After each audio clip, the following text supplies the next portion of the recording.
आज आपण तडका मॅगी बनवणार आहोत। तुम्ही पण अशा पद्धतीने एकदा बनवून बघा। आता या पॅन मध्ये आपण एक पळी तेल घालू आणि या तेलाला चांगलं गरम होऊन देऊ। आता आपलं तेल चांगलं गरम झालंय। याच्यामध्ये अर्धा चमचा मोहरी टाकू, अर्धा चमचा जिरे टाकू आणि एक 5-6 पानं कढीपत्त्याचे टाकून ह्याला चांगलं तडतडून देऊ। आता आपलं जिरे, मोहरी, कढीपत्ता चांगलं तडतडून झालंय। आता इथे एक कांदा कापून घेतलाय बारीक, तो पण त्याच्यामध्ये टाकू आणि हलकासा गुलाबी कलर येऊस्तर त्याला परतून देऊ। आता आपला कांदा परतून झाला। इथे एक टोमॅटो कापून घेतलाय बारीक, ते पण त्याच्यामध्ये टाकू आणि त्याला 2 मिनिटं चांगलं परतून देऊ। आता आपले 2 मिनिटं झालेत। याच्यामध्ये 1 चमचा लाल तिखट टाकू, अर्धा चमचा हळद टाकू आणि चवीनुसार मीठ टाकू आणि चांगलं मिक्स करून घेऊ। आता आपलं मिक्स करून झालंय। आता याच्यामध्ये आपण 4 कप पाणी ओतू आणि ह्या पाण्याला चांगली उकळी येऊन देऊ। आता इथं पाण्याला चांगली उकळी फुटली।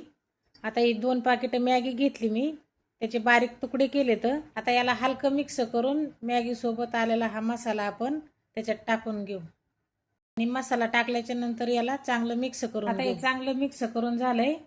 आता याला 5 ते 6 मिनिटं आपण चांगलं शिजून देऊ।